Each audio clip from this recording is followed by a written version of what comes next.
अस्सलाम वालेकुम।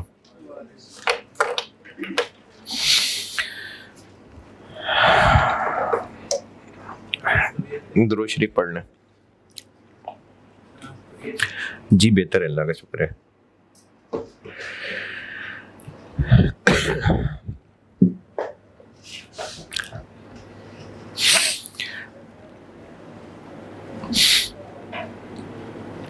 अच्छा, एक तो गार्ड डाउन में वो बच्चे जो सैटरडे को नहीं आए थे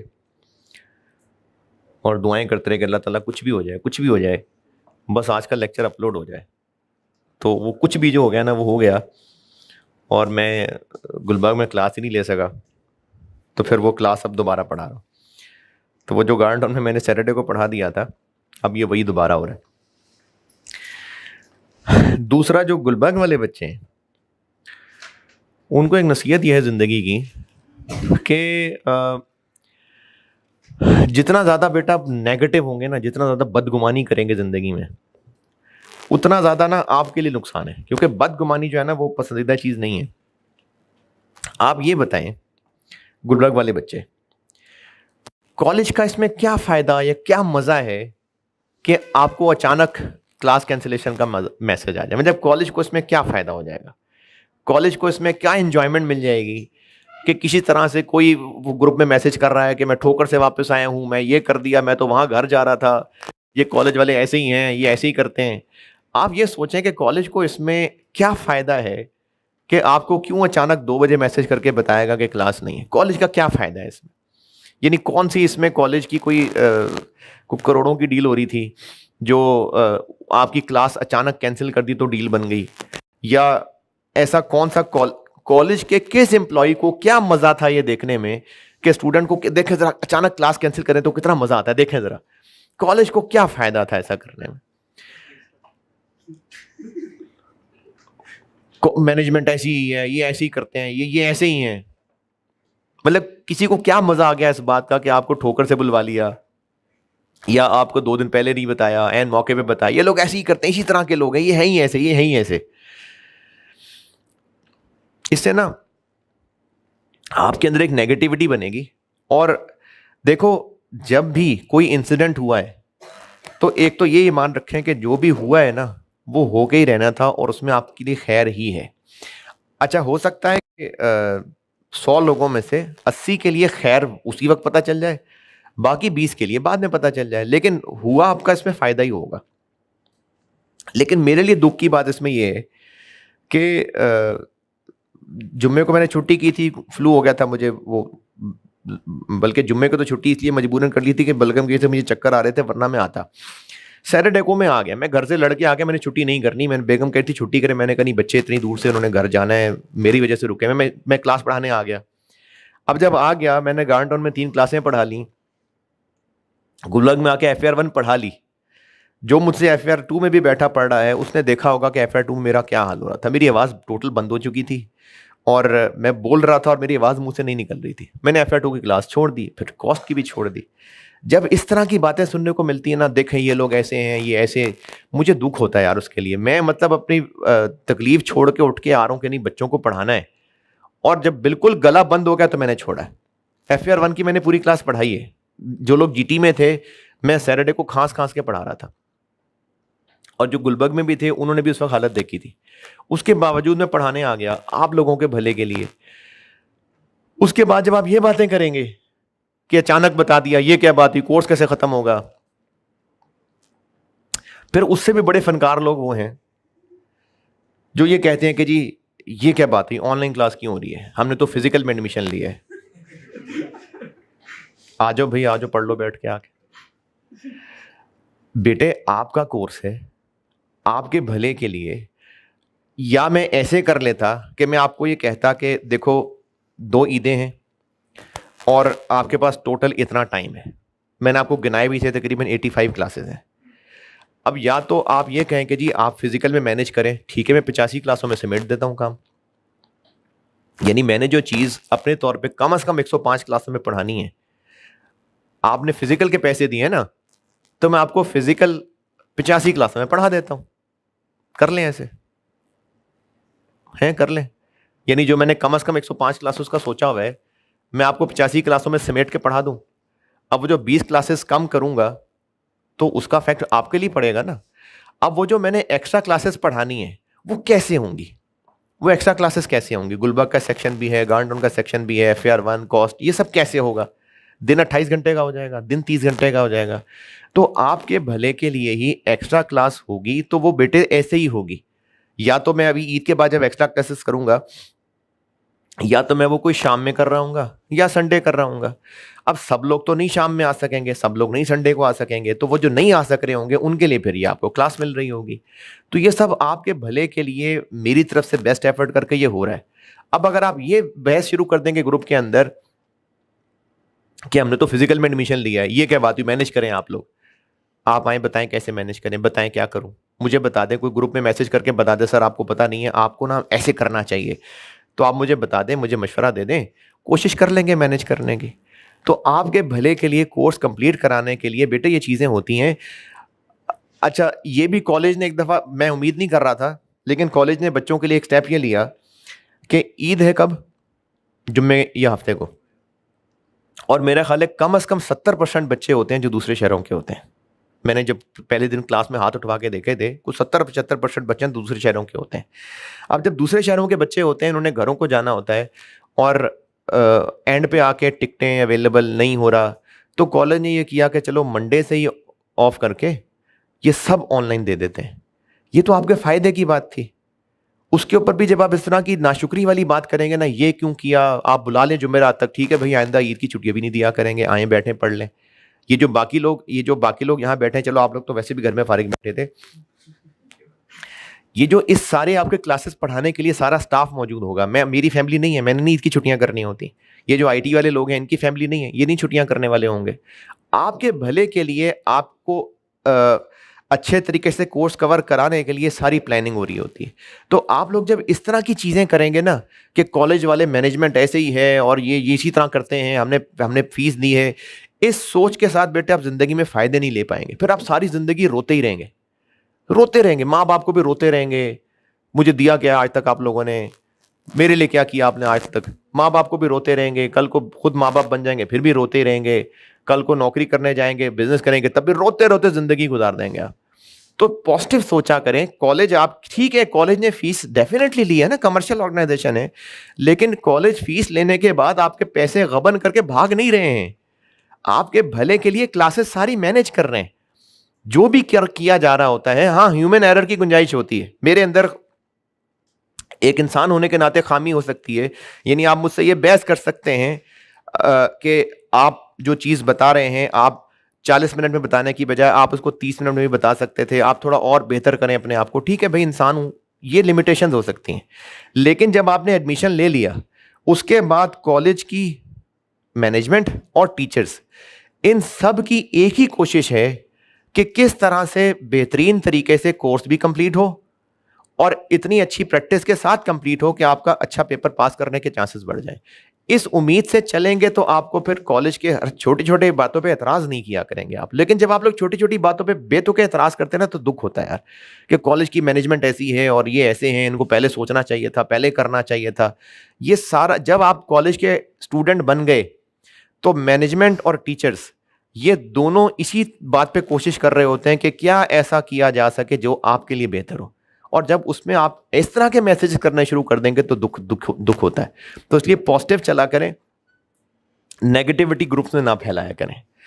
और ये जो ऑनलाइन वाले बच्चे, मैंने पहले भी एक दफ़ा कहा था, भाई हो गई गलती एडमिन वाले से, उसने एक्स्ट्रा क्लास का मैसेज ऑनलाइन ग्रुप में कर दिया, गलती हो गई, मैं मानता हूँ उन बेचारों से गलती हो गई। ये जो एक्स्ट्रा क्लासेस के मैसेजेस है ना, ये ऑनलाइन वालों के लिए नहीं है। ऑनलाइन वालों के लिए जो लेक्चर की नंबरिंग जैसे चल रही है आपके कोर्स में वो अवेलेबल हो जाया करेगा। तो ये आपके लिए मसला नहीं है कि लेक्चर संडे को हो रहा है कि सैटरडे, आपको क्या लगे लेक्चर किस दिन हो रहा है, आपका सारा कोर्स आपके पोर्टल पे तरतीब से अवेलेबल होगा। तो वो ग्रुप में अगर आइंदा इस तरह का कोई ऑनलाइन वाले बच्चों को मैसेज आ भी जाए ना कि फलाने दिन जो है एक्स्ट्रा क्लास होगी, इतने बजे होगी, वो गलती से आपको पहुंचा होगा, असल में वो फिजिकल क्लास के बच्चों का आना होगा। और ऐसा नहीं होगा कि आपसे छुप के फिजिकल वालों को कुछ और चुप के पढ़ा दूंगा, ये सर को ज्यादा पढ़ाने नहीं, ये कुछ और एक्स्ट्रा क्लास में कुछ और बता रहे हैं, समोसे भी खिला रहे हैं साथ। मैं खिलाता विलाता कुछ नहीं हूं, मैं पढ़ाता हूं सिर्फ। हाँ नहीं, वो रमज़ान तो अब हमेशा नहीं चलना ना, वो तो ख़त्म हो जाना है सच। तो तो ऑनलाइन वाले बच्चों को जो एक्स्ट्रा क्लास का मैसेज आ जाता है वो गलती से आ जाता है। हाँ, जब मैं एक्स्ट्रा क्लासेस शुरू करूंगा तो मैं क्लासेस में बता रहा हूँ कि इस वीक में एक एक्स्ट्रा है, दो एक्स्ट्रा है, तो उसके लिए फिर आप मेंटली तैयार रही है कि दो क्लासेस एक्स्ट्रा आ जाएंगी।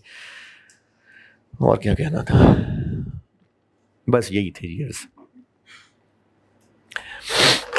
तो नेगेटिव ना रहा करें, पॉजिटिव रहा करें। वैसे भी अच्छा जी, मैंने लेक्चर 13 में सवाल दिया था एक होमवर्क।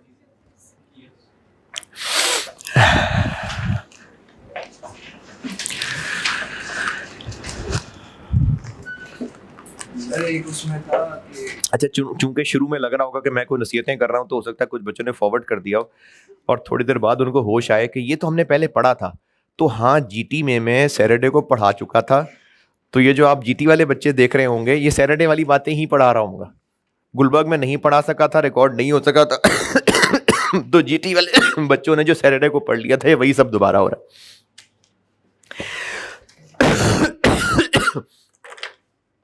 एक सवाल दिया था मैंने 2010 का,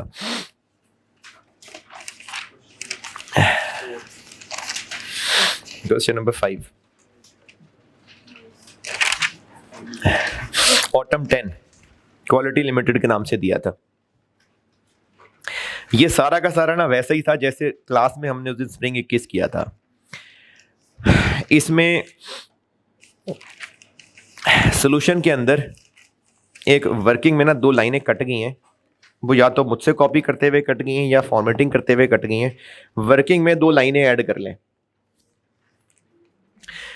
सॉल्यूशन में वर्किंग में दो लाइनें ऐड कर लें। जगह नहीं होगी आपके पास, आप रजिस्टर में कर लें बेशक। आप देखेंगे वर्किंग 1 जो है ना 20 जून पे एंड हुई हुई है। पीछे सॉल्यूशन में वर्किंग 20 जून पे एंड हुई हुई है। तो कहाँ एंड हुई हुई है? यूनिट्स कितने?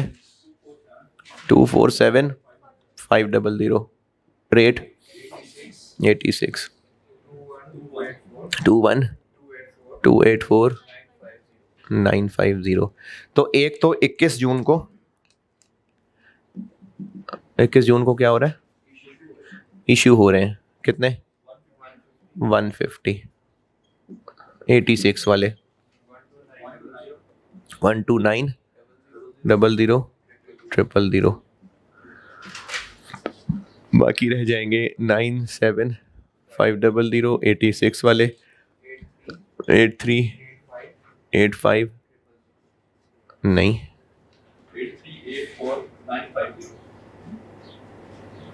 84950। और फिर क्या हो रहा है? चोरी हो रहे हैं कोई गायब। कब? 30 जून को चोरी हो गए कितने? 4086 वाले 344000, 93500, 86 वाले 40950। ये वर्किंग में ना ये दो लाइनें कट गई हुई थी, ये लिख लेना। अच्छा, मैंने पहले भी बताया था एनआरवी की जो ईयर एंड पे एडजस्टमेंट होती है वो इस टेबल में नहीं करते। कुछ लोगों का ये मानना है कि इस टेबल के अंदर, चूंकि स्टैंडर्ड नहीं है ना, कॉस्ट मैनेजमेंट में तो स्टैंडर्ड नहीं है, तो कुछ लोगों का मानना ये है कि एनआरवी के एडजस्टमेंट इस टेबल में एडजस्ट हो जानी चाहिए। लेकिन आईकैप के सोल्यूशन में भी कभी नहीं हुई। मेरा भी ये ख्याल है कि एनआरवी एक सेपरेट कैलकुलेशन होती है, उसको इसमें एडजस्ट नहीं किया जाता, वो एक अलहदा से बस एंट्री होती है। जी हाँ जी, रिप्लेसमेंट में दोबारा इशू है। रेट पुराने वाले 2021 स्प्रिंग 2021 वाला जो सवाल मैंने बोर्ड पे किया था, तो उसमें ना मैंने 2021 वाला क्वेश्चन नंबर 2, तो उसमें एक ट्रांजैक्शन थी कि कस्टमर ने, केएल ने हमने एक दफा कस्टमर को बेचे थे यूनिट्स, फिर उसने उनमें से खराब वाले वापस किए थे, फिर कुछ अरसे बाद हमने उसको दोबारा बेचे थे। तो हम और कस्टमर, हमारे दरमियान ट्रांजैक्शन हो रही थी, बेचे, वापस आए, दोबारा दे दिए।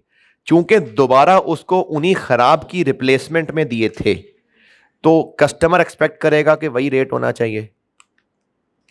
ऐसे ही है ना, खराब चीज थी, उसने हमने इसको रिप्लेसमेंट में दोबारा दे दिए।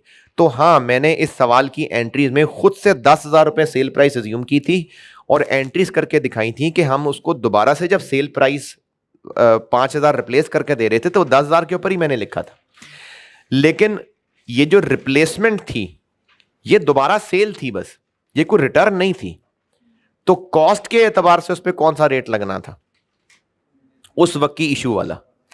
इस सवाल में अब ये परचेज वाली साइड आ गई। हमने सप्लायर से कुछ यूनिट्स खरीदे, फिर उसको वापस किए, परचेज परचेज रिटर्न। अब जब वो खराब उसको वापस किए और उसकी रिप्लेसमेंट में उसने हमें दोबारा यूनिट्स दिए, तो हम क्या एक्सपेक्ट करेंगे, किस रेट पे दे वो, जिस पे थे। इसीलिए हमने उसको उसी परचेज प्राइस पे दोबारा स्टॉक में इन किया, क्योंकि ये तो हमारे कॉस्ट के रिकॉर्ड हैं। जब सेल की बात हो रही थी तो इन रिकॉर्ड्स के अंदर सेल प्राइस नहीं आती, कॉस्ट आती। लेकिन हम कस्टमर के साथ जो चीजें बेच के वापस लेके फिर दोबारा दे रहे थे, वो मेरी और कस्टमर की ट्रांजैक्शन थी, हम उसको उतनी प्राइस चार्ज कर रहे थे, लेकिन रिकॉर्ड में हमारे कॉस्ट शो हो रही थी। इसलिए आपको वही 10,000 रिकॉर्ड में नजर नहीं आ रहा। लेकिन अब क्या है कि सप्लायर और हमारी जो ट्रांजैक्शन है वो कॉस्ट ही है। तो वो जिस प्राइस पे हमें उसने पहले बेचा था, हमने रिटर्न किया, फिर वो रिप्लेसमेंट में हमें दोबारा देगा, तो फिर वो उसी प्राइस पे देगा ना। चूंकि अब ये परचेज की बात हो रही है तो अब ये कॉस्ट है, तो इसलिए वो सेम चीज हमारी कैलकुलेशन में इन हो जाएगी। पता नहीं मैंने क्या क्या कह दिया, मैंने सही कहा है। तो इस सवाल के अंदर सारी ट्रांजैक्शंस वैसे ही हैं जैसे स्प्रिंग 21 में थी। सिर्फ वैल्यूज का आगे पीछे फर्क है। वो गुड्स थी, वहां पर सेल्स थी, यहां मटेरियल है तो मटेरियल इस्तेमाल हो रहा है। और बाय डिफॉल्ट मैंने कहा था मटेरियल डायरेक्ट मटेरियल होता है, इसलिए ये वर्क इन प्रोसेस में डेबिट जा रहा है। और इसमें जिन्होंने सवाल किया है उन्होंने अगर इसमें कुछ पूछना है, हाँ ग्रुप में किसी बच्चे ने पूछा था, मैं दोबारा बता देता हूँ। ये जो ईयर एंड के ऊपर एनआरवी की एडजस्टमेंट होती है, होता ये है कि हमने अपनी बुक्स में इन्वेंट्री का अकाउंट परपेचुअल सिस्टम है ना, साथ साथ डेबिट क्रेडिट किया हुआ है। साल के शुरू में एक बीडी बैलेंस था, साल के दौरान इन्वेंट्री डेबिट क्रेडिट होती रही। ये सारी इन्वेंट्री जो डेबिट क्रेडिट होती जा रही है, ये इन्वेंट्री कॉस्ट के ऊपर ही डेबिट क्रेडिट हो रही है। इस अकाउंट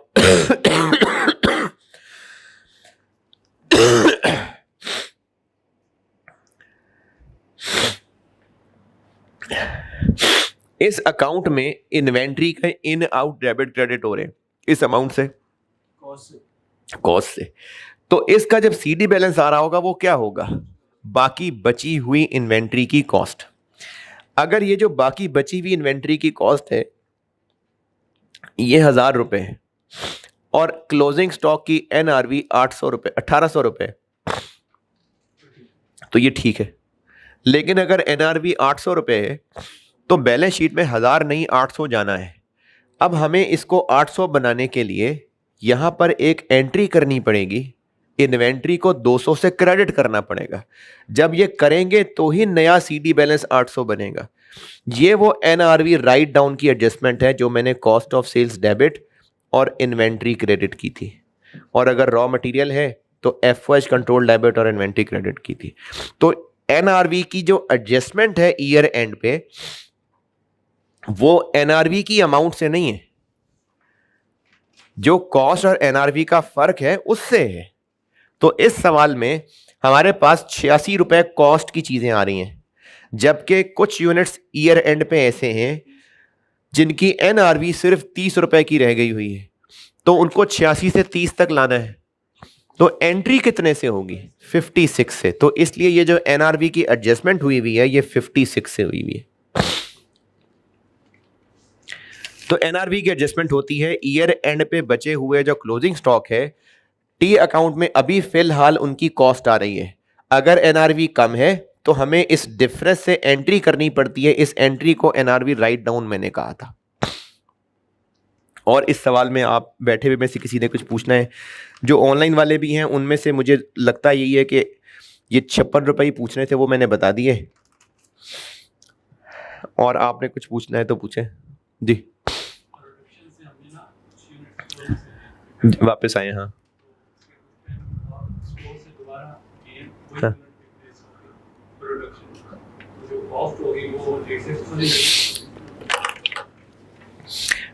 फाइफो हो या वेटेड एवरेज हो,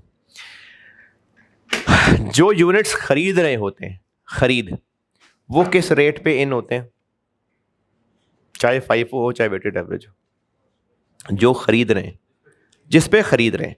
यानी फाइफो और वेटेड एवरेज की जिंदगी का मकसद ये बताना नहीं है कि जो स्टोर में खरीद के ला रहे हैं वो कितने के लाने हैं, वो तो जितने के खरीद रहे हैं उतने के ही लाने हैं।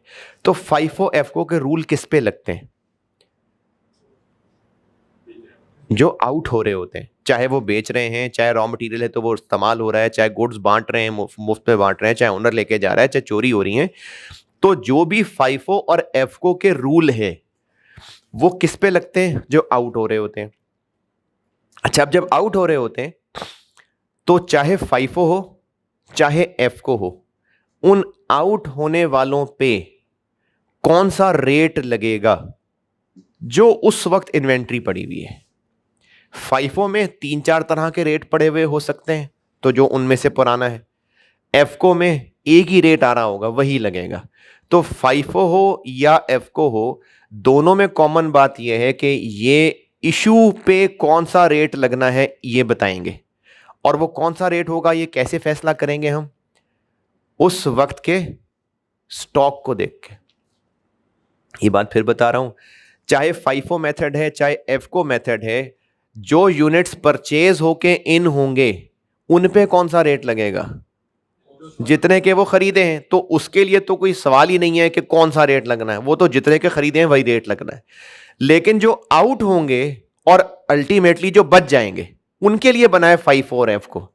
तो चाहे फाइफो हो चाहे एफ को हो, जब भी इशू होगा तो कौन सा रेट लगना है कैसे फैसला करेंगे हम, जो उस वक्त मौजूद हैं।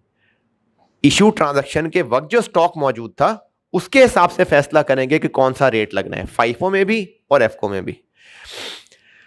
आने वाले किस रेट पे, जितने के खरीद रहे हैं, और इशू वाले जो उस वक्त स्टॉक में पड़ा था। ये फाइफो एफको का रूल है। लेकिन इस रूल को सिर्फ एक चीज डेविएट करेगी, वो होगी रिटर्न। रिटर्न रिटर्न चूंकि ऊपर हुई एक ट्रांजैक्शन का रिवर्सल होती है, तो इसलिए जिस पे वो ट्रांजैक्शन ओरिजिनली रिकॉर्ड की थी उसी रेट पे वो रिटर्न रिकॉर्ड होगी, बस। अब ये जो प्रोडक्शन में मटेरियल भेजा और वहां से वापस आ गया, ये दोनों सेम रेट पे आएंगे। अगले दिन जब दोबारा भेज दिया, ये अब एक अलग इशू है। बेशक हमें ज़बानी पता है कि चूंकि पहले वापस आई थी अगले दिन दोबारा भेज दी, क्या ये लाजमी है कि जो मटेरियल पिछले दिन वापस आया था वही सुबह जाएगा? जरूरी तो नहीं है ना। मटेरियल वापस आया था, जाके फिर स्टोर में रख दिया, फिर अगली सुबह जब दोबारा प्रोडक्शन को भेजना था, अब की बार हो सकता है उसे नीचे वाले शेल्फ से चीज निकाली हो, तो ये एक अलग ट्रांजैक्शन है। तो सिर्फ रिटर्न के साथ ऐसा करना है कि जो ओरिजिनल ट्रांजैक्शन रिकॉर्ड हुई थी रिटर्न उसी रेट पे रिकॉर्ड होगी। उसके अलावा दोबारा इशू करना ये सेपरेट ट्रांजैक्शन है। तो इसलिए दोबारा प्रोडक्शन को इशू करते हुए हमने इसको सिंपली इशू लिया और जो स्टॉक में उस वक्त रेट अवेलेबल था वो वाला लगाया। और इस सवाल में कुछ सवाल है? ठीक है।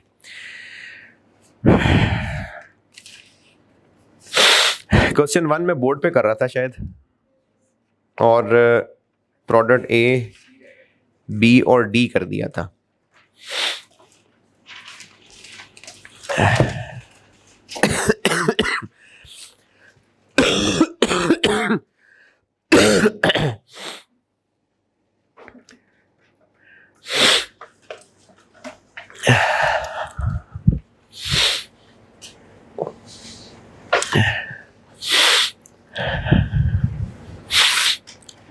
3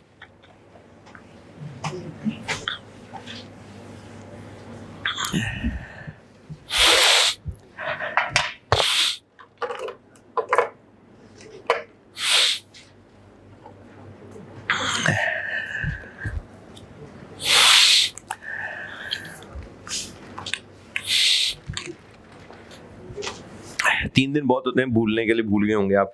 सवाल दोबारा पढ़ लें। ऑटम 21 सवाल दोबारा पढ़ लें, भूल भाल गए होंगे।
चली जाए।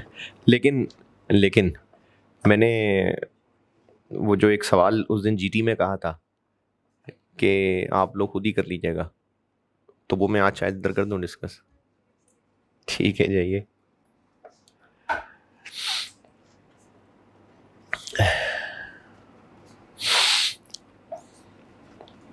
सवाल कहा था पढ़ने को, पढ़ लिया। 4 प्रोडक्ट्स हैं, चारों के लिए हम लोग कर ये रहे थे कि क्लोथिंग स्टॉक के यूनिट्स दिए हुए थे। प्रोडक्ट ए और बी में डिफेक्टिव भी थे, नॉर्मल भी थे, और इनकी एनआरवी अलग अलग निकालनी थी क्योंकि कॉस्ट दी हुई थी। ए बी डी की समरी बता देता हूँ। जो नॉर्मल एनआरवी निकालनी थी वो इस रिटेल प्राइस में से सेल्स टैक्स को अलग करना था, और कॉस्ट टू सेल दी हुई थी। और जो डिफेक्टिव वालों की एनआरवी निकालनी थी उसके 2 रास्ते मौजूद थे। और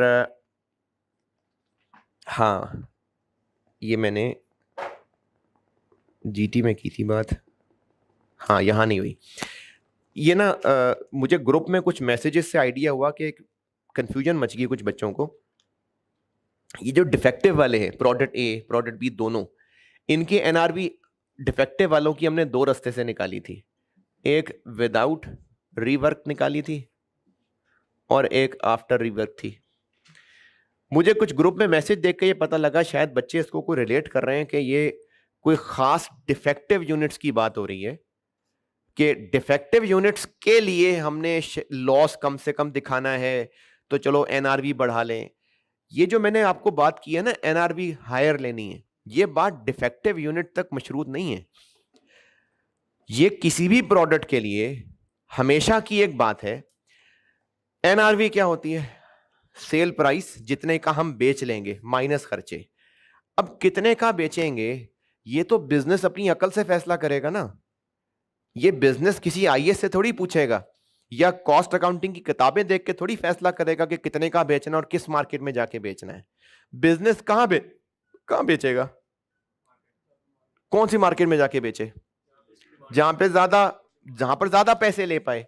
तो अब ये सिंपल एक बिजनेस लॉजिक है कि कोई भी बिजनेस अपना प्रोडक्ट वहां बेचेगा जाकर जहां पर उसको ज्यादा पैसे मिले। अब ये चीज सवाल में आपसे टेस्ट हो सकती है, लेकिन ये चीज सिर्फ डिफेक्टिव यूनिट्स के लिए टेस्ट होगी ये नहीं जरूरी है। इसका सिर्फ डिफेक्टिव यूनिट से ताल्लुक नहीं है, ये नॉर्मल प्रोडक्ट के लिए भी हो सकता है। सवाल में लिखा हो सकता है कि इतने का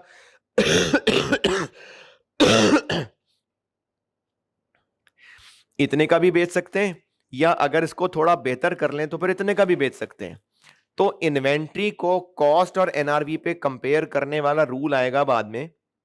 पहले अकल तो लगाएं, वहां बेचेंगे जहां ज्यादा फायदा है। तो बिजनेस चूंकि जाहिर है लॉजिकली वहीं जाकर बेचेगा जहां ज्यादा फायदा है, तो हम एनआरवी तो पहले ठीक निकाल लें। तो एनआरवी कौन सी वाली होगी? जो हायर होगी। अब आके कॉस्ट अकाउंटिंग शुरू होगी कि उस एनआरवी और कॉस्ट का मुकाबला। तो ये सवालों में चीज आपसे इस अक्लमंदी की टेस्ट हो सकती है कि एक प्रोडक्ट को बेचने के एक से ज्यादा रास्ते हो सकते हैं, तो आपने वो रास्ता चुनना है जहां पर एनआरवी हाईएस्ट आ रही होगी। तो इसका ताल्लुक सिर्फ डिफेक्टिव यूनिट से नहीं है। तो प्रोडक्ट ए और प्रोडक्ट बी दोनों में कॉमन बात यह थी कि इनको ऐसे भी बेच सकते थे और रीवर्क करके भी बेच सकते थे। तो दोनों में हमने ये दो एनआरवीज निकाली और कॉस्ट और एनआरवी कंपेयर करके तो वैल्यू निकाल ली। बी में सिर्फ इतना किया था कि नॉर्मल सेल प्राइस जो अभी इस वक्त टेबल में आ रही है वो डिस्काउंट करना पड़ना था, वो सस्ता करना पड़ना था क्योंकि मार्केट में उसके रेट हो गए हैं डाउन। और डी में भी ऐसे ही था कि रेट डाउन है तो उसको मार्केट में सस्ता करके बेचना है, लेकिन डी में डिफेक्टिव यूनिट्स नहीं थे तो सिर्फ नॉर्मल वाले की ही सेल प्राइस निकलनी थी। तो ए बी और डी ये मैंने क्लास में कर दिए थे गुलबर्ग में। जीटी में मैंने सैटरडे को किए थे।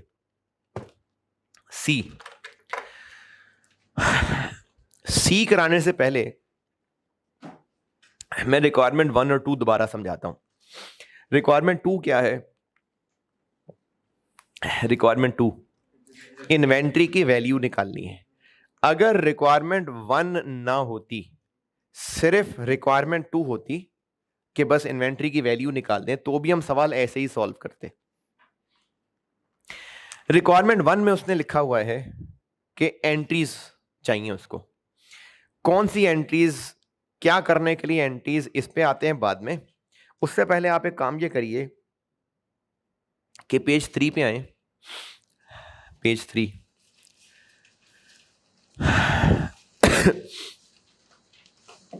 मैंने मैन्युफैक्चरिंग बिजनेस की डबल एंट्रीज पढ़ाई थी आपको, आखिर से देखें फिनिश गुड्स।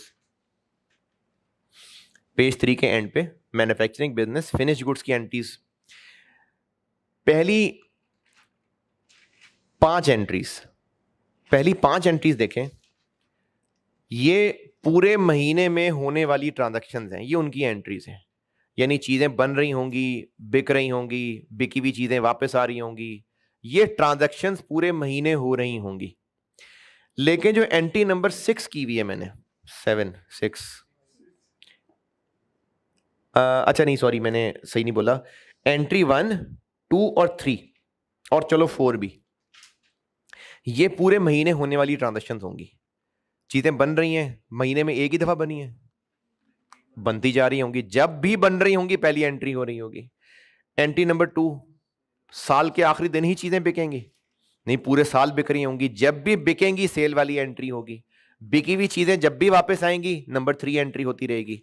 खराब चीजें जब भी बिकेंगी नंबर 4 एंट्री होती रहेगी। तो ये है पूरे साल में होने वाली ट्रांजैक्शंस और बार बार उनकी एंट्रीज होंगी।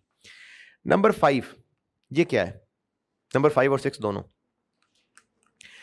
मंथ एंड पे या ईयर एंड पे जो चीजें पड़ी रह गई हैं और वो खराब हैं, उनको हमें राइट डाउन करना है। ये कब हो रहा होगा काम? ये मंथ एंड पे ही हो रहा होगा। और ये इसलिए हो रहा होगा, जो मैंने अभी कुछ देर पहले बात बोली थी कि इन्वेंट्री अकाउंट बना होगा, डेबिट क्रेडिट पूरे साल में होता रहा होगा, और इधर साल के एंड पे सीडी बैलेंस क्या आ रहा होगा, क्लोजिंग स्टॉक की कॉस्ट। लेकिन बैलेंस शीट बनाते हुए हमें ये इंश्योर करना है कि क्लोजिंग स्टॉक की वैल्यू यही है, कहीं इससे कम तो नहीं है। अगर एनआरवी कम हुई तो उसको कम करना पड़ेगा ना, ये हमें ईयर एंड पे एडजस्टमेंट करनी पड़ेगी। सारा साल क्या हो रहा था, एडजस्टमेंट्स के ट्रांजैक्शंस हो रही थी। ईयर एंड पे आके क्लोजिंग के साथ ये हालत, उसको कॉस्ट से एनआरवी पे लाने के लिए एक 200 रुपए की एंट्री करना, जो मैंने भी पहले 2000 और वो 800 और 1000 बोला था, वो एडजस्टमेंट है। या इसी तरह से अगर साल के एंड पे आके पता चला कि कुछ एरर्स हो गए थे साल के दौरान, इंट्रो में शायद आपने थोड़ा सा रेक्टिफिकेशन ऑफ एरर्स पढ़ा हो, वैसे एफएआर 1 में है वो तफसील से, लेकिन थोड़ा बहुत आइडिया लिया होगा। ये काम कब हो रहा होगा रेक्टिफिकेशन ऑफ एरर्स, ये भी ईयर एंड पे हो रहा था। ये एडजस्टमेंट्स हैं। तो एनआरवी राइट डाउन करना एडजस्टमेंट है। ईयर एंड पे पड़ी हुई चीजें खराब हैं, उनको नॉर्मल इन्वेंट्री से निकाल के डैमेज इन्वेंट्री में फेंकना एडजस्टमेंट है। अगर ड्यूरिंग द ईयर कोई एरर हो गया था, उस एरर को रेक्टिफाई करना एडजस्टमेंट है। अब रिक्वायरमेंट 1 देखते हैं, सवाल की रिक्वायरमेंट 1। रिक्वायरमेंट 1 की वर्डिंग पढ़ के देखें।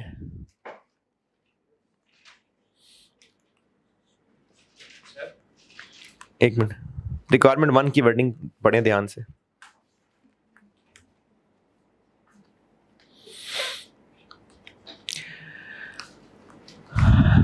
पढ़ ली? तो वो आपसे कह रहा है कि सेल्स की एंट्रीज कर दें, मैन्युफैक्चरिंग की एंट्रीज कर दें, फिर सिर्फ एडजस्टमेंट एंट्रीज मांग रहा है।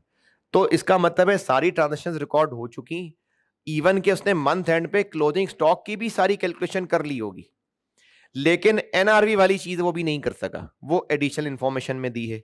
इसी तरह से पहले बुलेट पॉइंट से पता चल रहा है कि उससे कुछ एरर भी हो गया था। पहला बुलेट पॉइंट प्रोडक्ट सी, तो आपसे वो रिक्वायर कर रहा है कि ये जो एरर हुआ था ये ठीक कर दें, और वो जो एनआरवी की एडजस्टमेंट अगर करनी है तो वो कर दें। तभी रिक्वायरमेंट 2 क्या है, एडजस्टेड वैल्यू ऑफ इन्वेंट्री। यानी उसने जो ऑलरेडी कैलकुलेशन की हुई है वो एनआरवी की कैलकुलेशन नहीं कर सका, तभी उसने आपको एडिशनल इंफॉर्मेशन दी है, और वो एरर ठीक नहीं कर सका। तो ये आपसे रेक्टिफाई करने के लिए और एनआरवी एडजस्ट करने के लिए रिक्वायरमेंट 1 एंट्री मांगी है, और जब एडजस्टमेंट्स कर लेंगे तो रिक्वायरमेंट 2 इसलिए एडजस्टेड वैल्यू मांगी है। तो पॉइंट नंबर 1 में एंट्रीज कौन सी मांगी है, एनआरवी राइट डाउन, और वो जो एरर किया हुआ है प्रोडक्ट सी का। अब बोलें क्या कह रहे हैं। तो एरर क्या है सी का, एरर ये है कि बेचे थे असल में 5600, लेकिन लिख लिया उनको 6500। चूंकि ये एरर है और इसको एडजस्ट करने को कहा है, तो वो जो ऊपर टेबल के अंदर कॉलम सी में क्लोजिंग स्टॉक आ रहा है, ये फिर सही वाला आ रहा है कि गलत वाला आ रहा है, ये गलत वाला आ रहा है।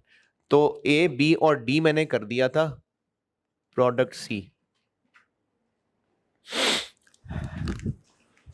क्लोजिंग स्टॉक कितना, 5000 गलत है। क्यों गलत है, क्योंकि असल में सेल की थी 5600 यूनिट्स, लेकिन 6500 लिख लिए थे, यानी ज्यादा सेल करना लिख लिया था, तो क्लोजिंग स्टॉक कम आ गया होगा। तो 5000 कम है, कितना, 900 कम है। 900 कैसे, 65 56 का डिफरेंस। तो सही क्लोजिंग स्टॉक बन गया 5900। ये हो गया क्लोजिंग स्टॉक, और कॉस्ट दी हुई है, कॉस्ट है 900।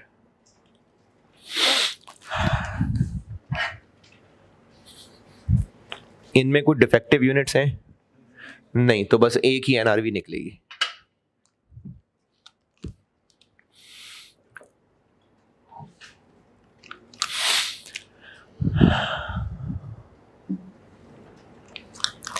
टेबल में कितनी आ रही है, 13 20 100 by 110, 1200। Cost to sell 100, NRV 1100। तो कॉस्ट लोअर है, तो वैल्यू बन गई इसकी 5900 यूनिट्स इंटू 900, 5310,000, ये प्रोडक्ट्स की।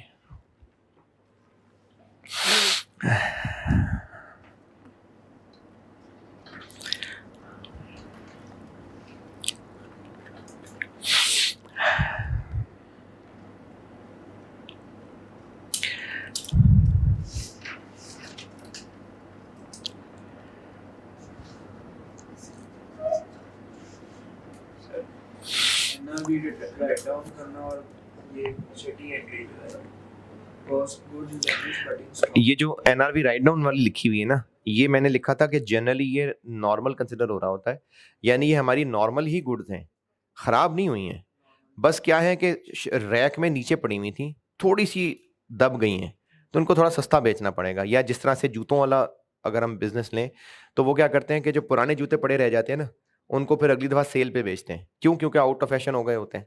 तो ये उस तरह की चीज़ें, लेकिन ये बिल्कुल नॉर्मल कंसिडर हो रही होती हैं। जो छठी एंट्री है वो है जो खराब हो गई चीज़ें और कबाड़ियों को बेचनी है, उनको फिर हम नॉर्मल इन्वेंट्री से निकाल के डैमेज इन्वेंट्री में डाल देते हैं। ये वही चीज़ है जो अभी 2 सवालों के अंदर वो आखिर में जो खराब वाले यूनिट थे वो लेते, जो 2000 के बेच दिए।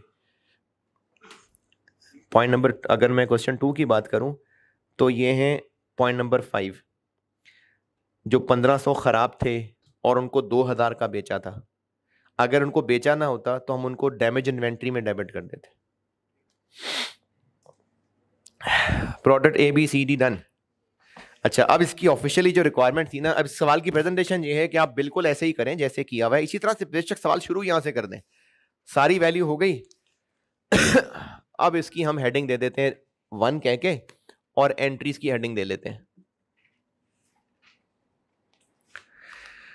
एक तो करना है सी का एरर ठीक। सी का एरर क्या था?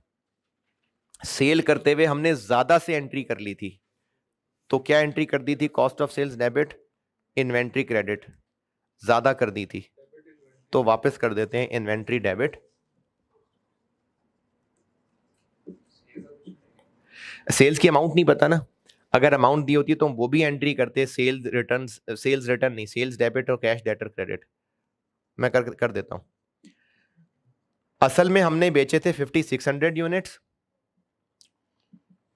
रुपीज इन 1000 काफी है।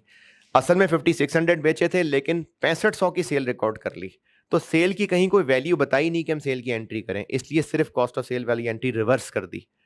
और 900 यूनिट्स और 900 का एक, कितने हो गए? 810।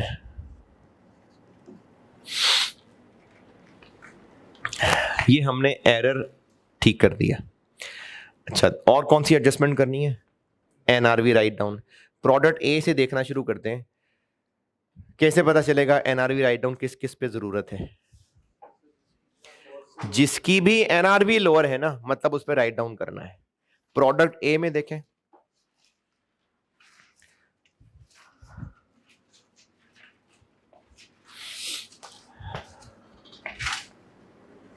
प्रोडक्ट ए की वैल्यू निकाली थी कोई एनआरवी लोअर? डैमेज्ड वालों की थी एनआरवी लोअर, डिफेक्टिव वालों की एनआरवी लोअर थी। डिफेक्टिव वालों की एनआरवी लोअर थी, तो वो जो डिफेक्टिव वालों की एनआरवी लोअर थी,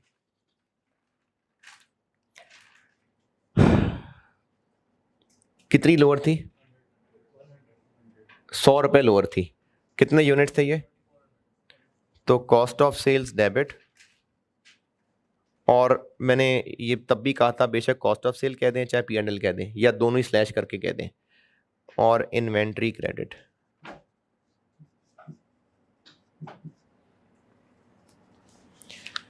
यूनिट्स कितने थे? 2400, और कितना राइट डाउन किया था? 100, 240।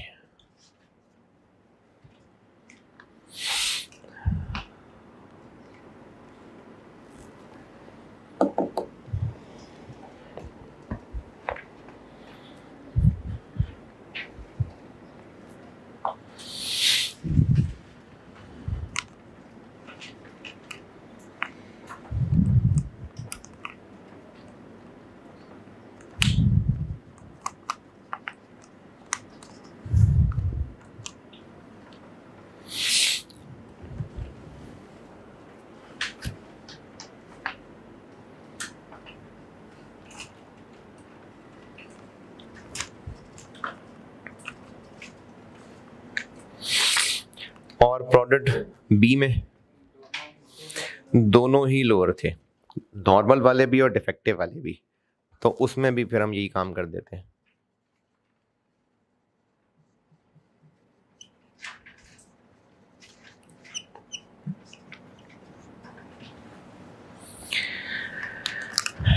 नॉर्मल के यूनिट्स कितने थे? 21,000 और इनकी कॉस्ट और एनआरवी का फर्क 10 रुपए। डिफेक्टिव कितने थे? 4,000 और इनकी कॉस्ट और एनआरवी का फर्क 241।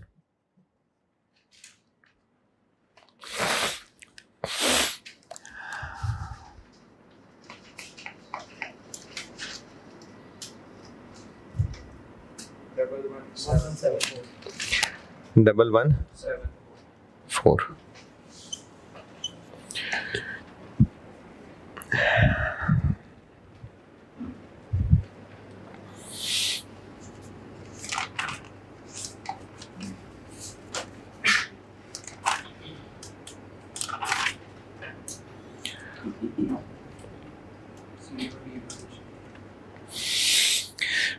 सी और डी में कॉस्ट ही कम थी। अच्छा, पीछे सोल्यूशन में ना वो आई कैप वाला सोल्यूशन ही है, ये सेम है, बस मैंने ये किया कि मैंने ए और बी अलग अलग कर दिया है, उन्होंने ये किया कि नॉर्मल वाले को अलग कर दिया और डिफेक्टिव वाले को मिला दिया, तो एक ही बात है। मैंने ए और बी अलग अलग कर दी, उन्होंने नॉर्मल की अलग एंट्री कर दी और डिफेक्टिव वाले की अलग एंट्री, यही हुई है, लेकिन अमाउंट आपको टैली इसलिए नहीं मिलेगी। हाँ, अगर आप इन दोनों को ऐड करेंगे तो टैली हो जाएगी।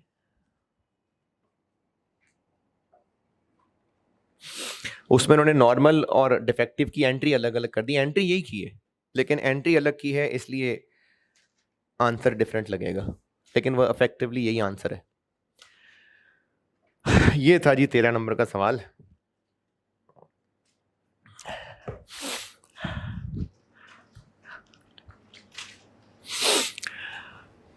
अच्छा, अब इस चैप्टर में मैंने आपको याद करने वाली भी एडवांटेज डिसएडवांटेज भी बता दिए थे।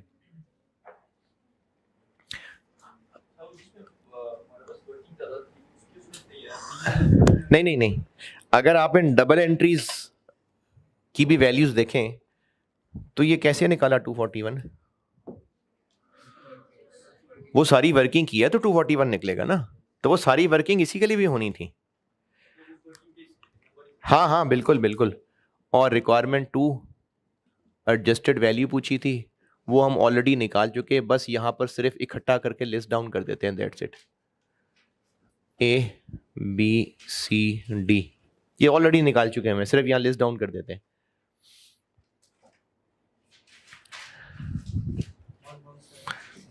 वन 117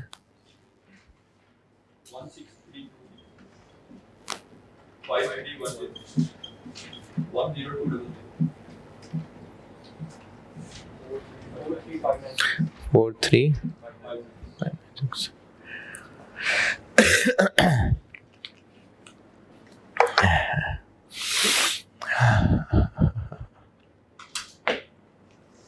अच्छा, इन्वेंट्री वैल्यूएशन बस खत्म है और पास्ट पेपर्स की प्रैक्टिस भी होगी सारी। एक सवाल आया था, एक दफा का जिक्र है, और वो वन ऑफ इट्स काइंड था, और वो आया भी छोटे छोटे से होते थे आप तब लोग 2012 में आप पैम्पर पहनते होंगे? नहीं, तब ज्यादा छोड़े होंगे ना। तो 2012 में एक दफा सवाल आया था, और तब भी शायद मेरा ख्याल है इस वजह से आया होगा कि उस दौर में ना FAR1 में, बल्कि उस वक्त इंट्रो टू काउंटिंग होती थी मॉड्यूल बी, उस दौर में ना बच्चे, आप FAR1 ही कहने चले, FAR1 में एक चीज पढ़ के आते थे कि इन्वेंट्री पीरियोडिक सिस्टम में क्लोजिंग स्टॉक कैसे पता चलता है। पीरियोडिक सिस्टम में फिजिकल काउंट करना पड़ता है ना, और अगर वो क्लोजिंग स्टॉक है तो फिजिकल काउंट किस दिन करना पड़ेगा? ईयर एंड पे। किसी वजह से अगर ईयर एंड पे गिनती नहीं गिन सके तो उस साल फिर हम क्लोजिंग स्टॉक जान ही नहीं सकेंगे, उस जाने बगैर कब्र में चले जाएंगे। नहीं, क्लोजिंग स्टॉक हमारे पास जानने के और हल होंगे, हम जोड़ तोड़ कर सकेंगे। वो ऐसे कर सकेंगे कि या तो ईयर एंड पे ना सही, चलो 5 दिन बाद गिन लेते हैं। तो अगर हमने 5 दिन बाद जाकर फिजिकल काउंट कर लिया तो उसी को ईयर एंड का क्लोजिंग स्टॉक कहते हैं। नहीं, उससे उल्टा चल के आना पड़ेगा प्लस माइनस करके। कैसे? सिंपल कॉमन सेंस है। अगर 5 दिन के बाद हमने गिनती की है और हम उसको ईयर एंड तक लाना चाहते हैं तो इन 5 दिनों में जो जो इन हुए थे वो माइनस कर देते हैं और जो जो आउट हुए थे वो ऐड कर देते हैं। और अगर हमने ईयर एंड पे गिनती नहीं कर सके लेकिन उससे हफ्ता पहले कर ली थी इत्तेफाक से, तो उस हफ्ते वाली फिगर पहले को ईयर एंड तक कैसे पहुंचाएं?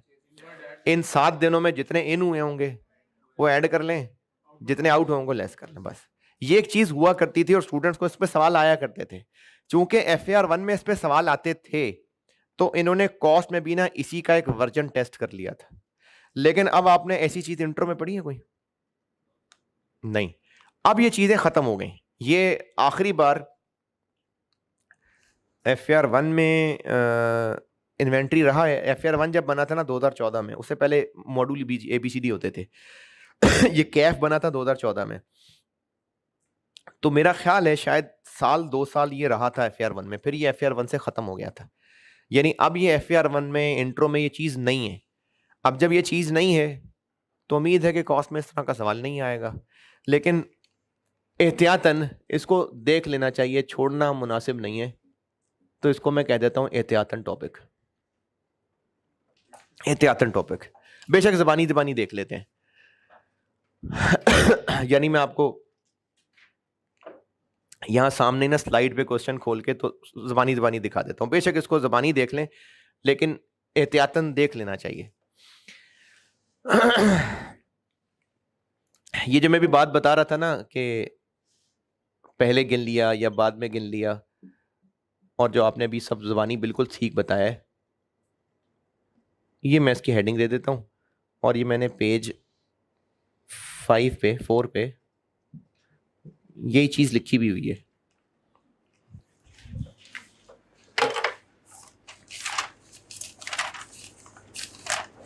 हाँ जी, पेज 4 पे यही चीज़ जो आपसे ज़बानी पूछ रहा था लिखी हुई है मैंने इसमें, कि अगर हमने फिजिकल काउंट किया ईयर एंड से पहले और ईयर एंड के स्टॉक तक पहुंचना है, तो पहले तो देखें स्टॉक काउंट ठीक किया था, उसमें कोई एरर तो नहीं था। अगर एरर था तो उसको ठीक कर लें और जितने इन हुए वो ऐड कर लें, जितने आउट हुए वो लेस कर दें। और अगर ईयर एंड के बाद फिजिकल गिना था तो उल्टा चल के वापस आ जाए। एरर था तो उसको तो ठीक करें ही करें, जितने इन हुए थे वो लेस कर दें, जितने आउट हुए थे वो ऐड कर दें। अब इसमें ना एक सवाल आया था, एक दफ़ा का जिक्र है, वो सवाल बस ज़बानी ज़बानी देख लेते हैं, बस बहुत है, फिर ये चैप्टर ख़त्म है।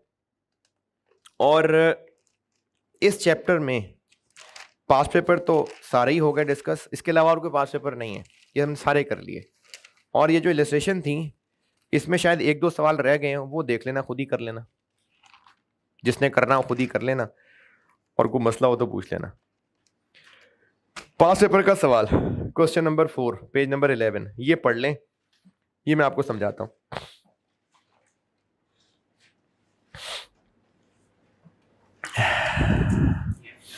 ये एहतियातन वाला है, पेज नंबर 11 क्वेश्चन नंबर 4 मेहनती लिमिटेड, ये वो एहतियातन वाला सवाल है।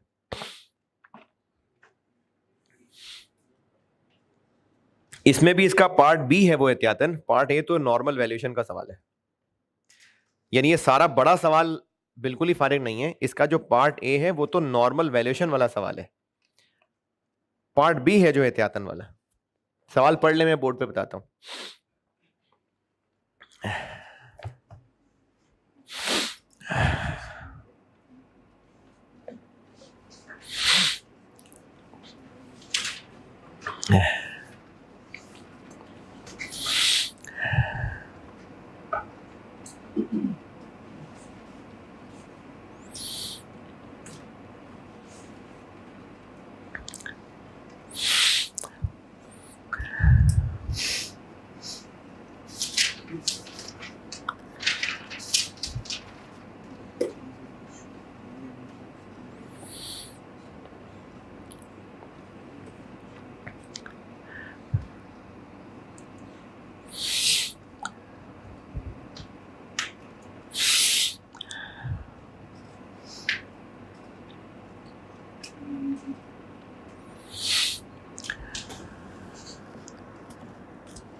इन्वेंटरी कार्ड जी बिल्कुल, दो अलग अलग मटेरियल है तो दोनों का अलग इन्वेंटरी कार्ड बनेगा।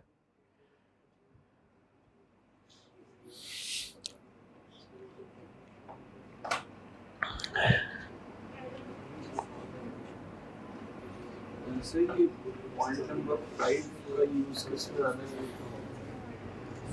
पढ़ लिया यहाँ तक, सारा पढ़ ले, मैं बताता हूँ।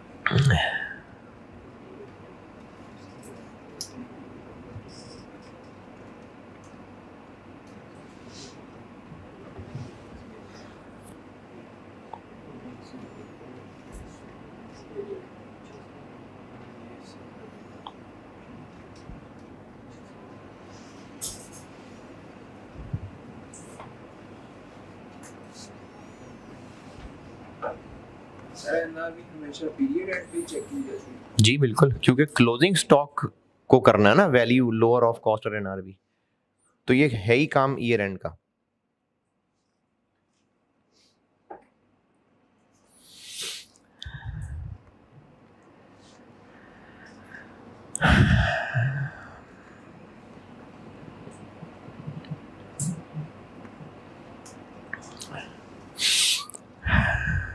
हाँ जी, पढ़ लें तो मैं डिस्कस करूं।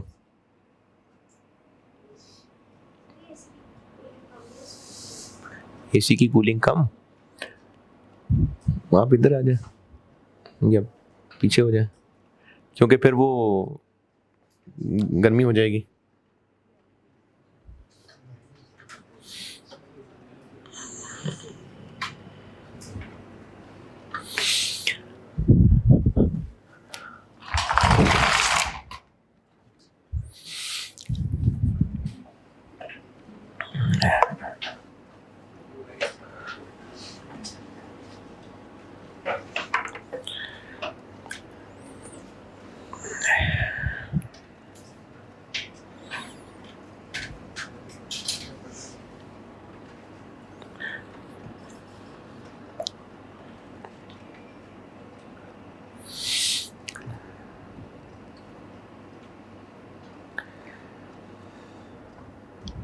इसके बाद अभी कोई क्लास है FR2 भी है।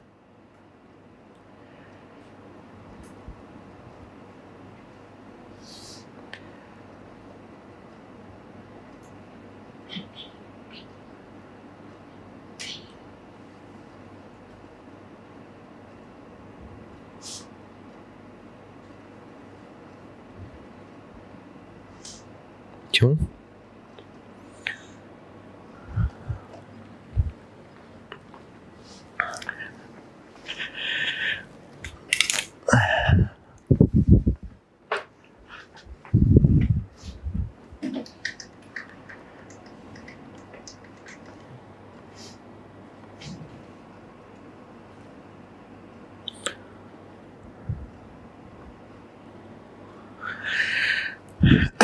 दो रॉ मटेरियल हैं और दोनों रॉ मटेरियल के मे की ट्रांजेक्शन बताएंगे।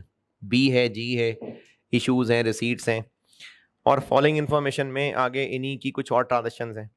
रिक्वायरमेंट ए जो है ना, वो सिंपल वैल्यूएशन का सवाल है, यानी ये एहतियातन टॉपिक में पार्ट ए नहीं है, पार्ट ए इसकी वैल्यूएशन का सवाल है। और उसके लिए ये दोनों इन्वेंट्री कार्ड बनाने पड़ेंगे, वेटेड एवरेज मेथड है, और ये ऊपर इश्यू रिसीट्स वगैरह सब बताए हुए हैं। ये ओपनिंग स्टॉक दिया हुआ है, क्यों? क्योंकि इन्वेंट्री कार्ड के लिए ओपनिंग स्टॉक थे, दोनों का ओपनिंग स्टॉक दिया हुआ है। ये दोनों की फिजिकल इन्वेंट्री दी हुई है, ये पार्ट बी के लिए। पॉइंट नंबर 2, दोनों की फिजिकल इन्वेंट्री दी है, ये पार्ट बी के लिए। ये भी पार्ट बी के लिए है कि इतने स्टॉक हैं, पार्ट ए के लिए भी इनफैक्ट है कि बी के इतने और इसके इतने कंटेमिनेटेड हैं। कंटेमिनेटेड मतलब थोड़े से ख़राब है, और ये उनकी आगे एनआरवी बताई हुई, ये भी पार्ट ए और बी दोनों में काम आएगी। पॉइंट नंबर 4, ये पार्ट बी के लिए है, और part B. Point number 6, returns बताई हुई हैं। ऊपर टेबल में रिटर्न्स नहीं लिखी हुई, ऊपर तो सिर्फ परचेज और इशू बताया हुआ है। अब ये आगे रिटर्न्स भी हैं, तो ठीक है, इन्वेंट्री कार्ड में इस्तेमाल कर लेंगे इसको, क्योंकि ऊपर उन्होंने परचेजेस और इश्यूज बताए हैं, रिटर्न ये नीचे अलग से बता दिए पॉइंट नंबर 6 में कि 100 लीटर बी के और 200 लीटर जी के, ये रिटर्न है, तो इसको इन्वेंट्री कार्ड में देख लेंगे। पॉइंट नंबर 7, ये एक एरर बताया हुआ है कि असल में 240 खरीदे थे लेकिन लिखे ऊपर 420 हैं। तो देखें, आपको ऊपर लिखे भी 420 नजर आ रहे हैं, असल में 240 थे। इसी तरह से ये जो 250 लिखे हुए असल में 150 थे, तो ये ऊपर लिखे भी 250 नजर आ रहे हैं, ये असल में 150 है। तो ये जब इन्वेंट्री कार्ड हम बनाएंगे तो वो तो सही वाला ही बनाएंगे। तो ये इन्वेंट्री कार्ड बनाया हुआ है।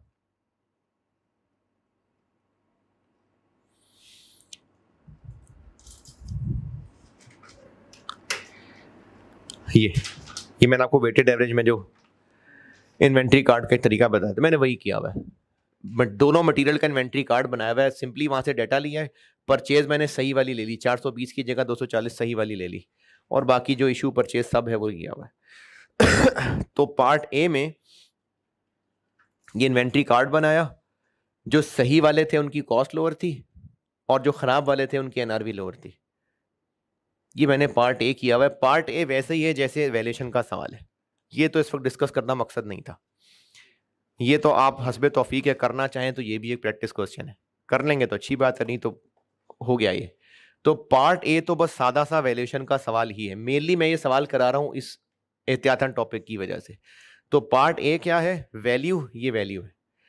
बस डबल सवाल हो गया कि दो मटेरियल हैं, तो जैसे वेटेड एवरेज का वो इन्वेंट्री कार्ड बनाते हैं, मैंने वही बनाया हुआ है, सिंपली ट्रांजैक्शंस लेके लिखी हुई है, इसमें कोई टेक्निकलिटी नहीं है।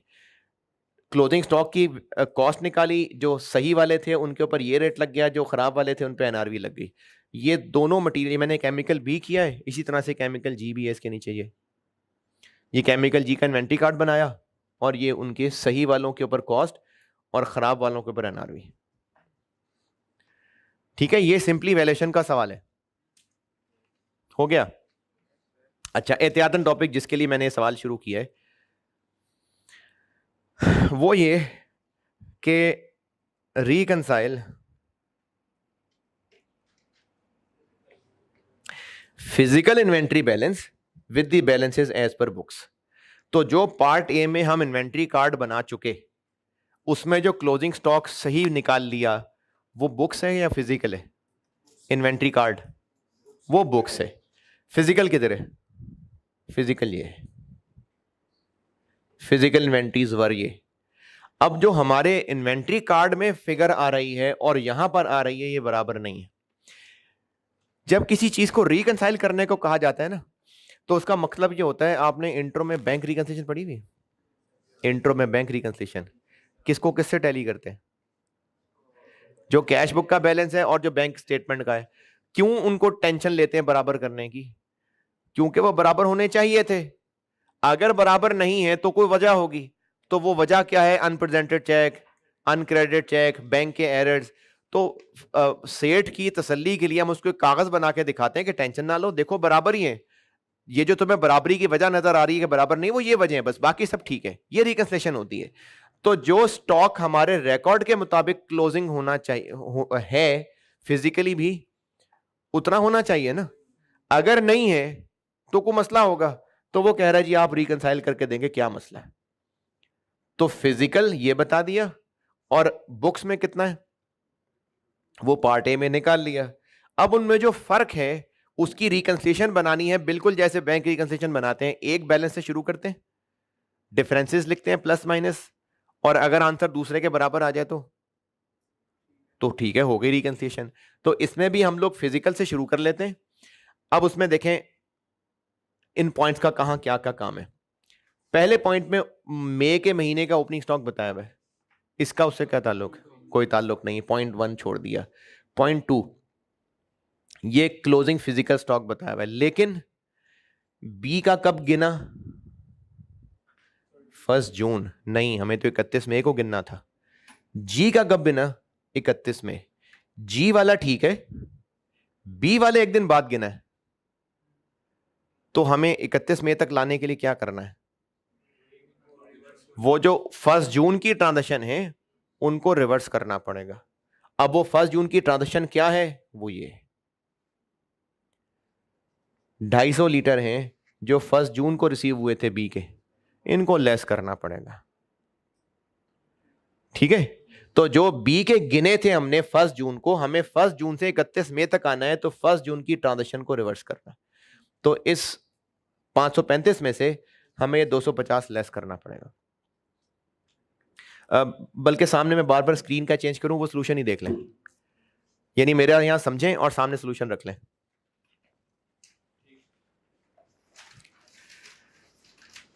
तो केमिकल बी में देखें, 535 में से 250 लेस कर दिया। पार्ट बी अगले पेज पे 535, इसमें 250 क्यों लेस कर दिया? क्योंकि 535 31 मई को गिना ही नहीं है, ये तो 1 जून को गिना है। तो 31 मई तक पहुंचाने के लिए ये जो 1 जून में रिसीव हुए थे इसको लेस करना पड़ेगा, तो ये लेस कर दिया। ओके, पॉइंट नंबर 4 नहीं 3 में तो ये बताया।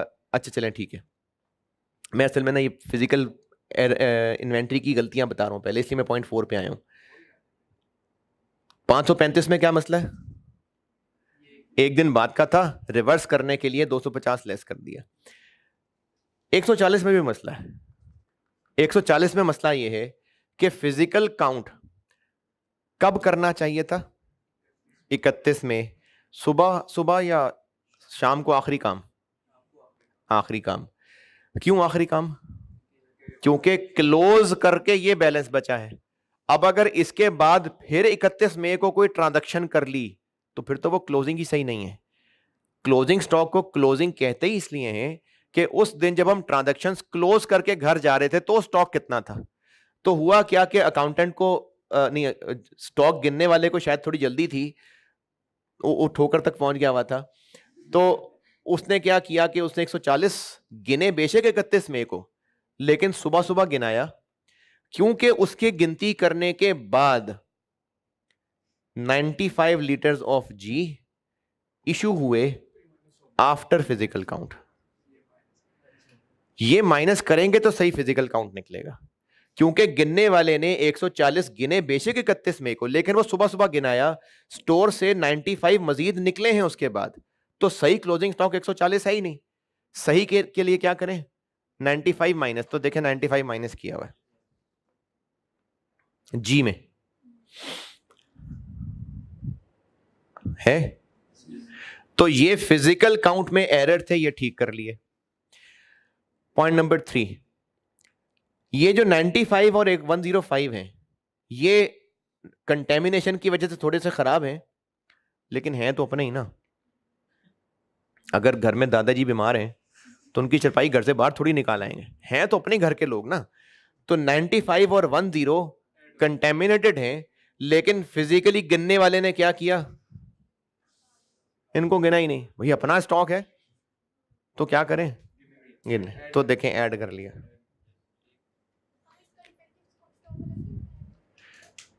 नहीं, ये कंटेमिनेटेड हैं, ये हैं तो हमारी ही इन्वेंट्री ना, इन्वेंट्री से तो इनकार नहीं है ना, हमारी इन्वेंट्री है ये। और जो हमने इन्वेंट्री कार्ड बनाया है, बेशक इनकी वैल्यू अलग लगाई है, लेकिन है तो हमारी इन्वेंट्री। तो गिनने वाले ने इनको इन्वेंट्री में ही नहीं गिना, were excluded from stock check, है तो हमारी इन्वेंट्री, तो इसलिए इसको साथ ऐड कर दिया।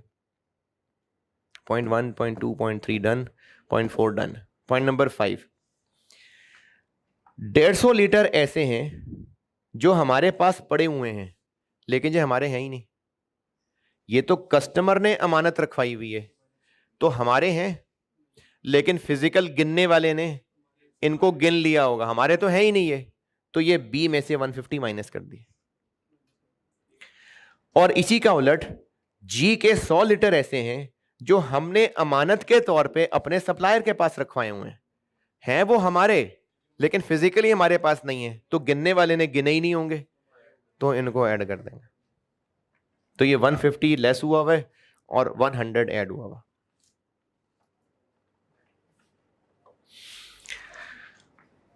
$100 लीटर रिटर्न हुए थे, तो ठीक है, हुए थे तो हुए थे। 31 मई को रिटर्न हो गए थे, तो बस हो गए, स्टॉक में आ गए होंगे, गिने गए होंगे। और 200 लीटर 1 जून को रिटर्न हुए थे, वो तो हमारे सवाल से ही बाहर निकल गया। पॉइंट नंबर से जी,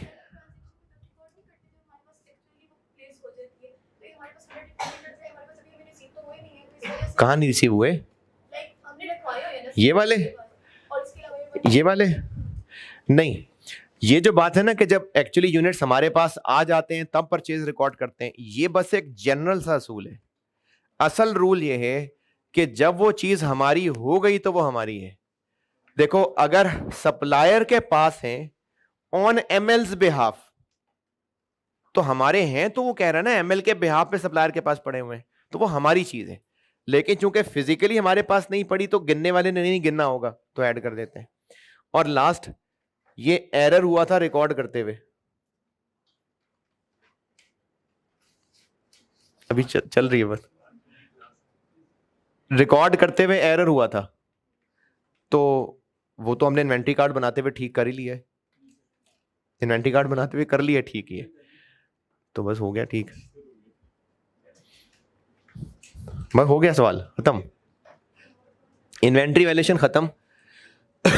लास्ट टाइम इससे सवाल आया था, लेकिन उसमें ना ओवरहेड्स भी मिक्स थे, तो इसलिए वो जब तक हम ओवरहेड्स वगैरह नहीं कर लेते तब तक वो सवाल डिस्कस नहीं हो सकता। उसके अलावा ये सारा चैप्टर कंप्लीट।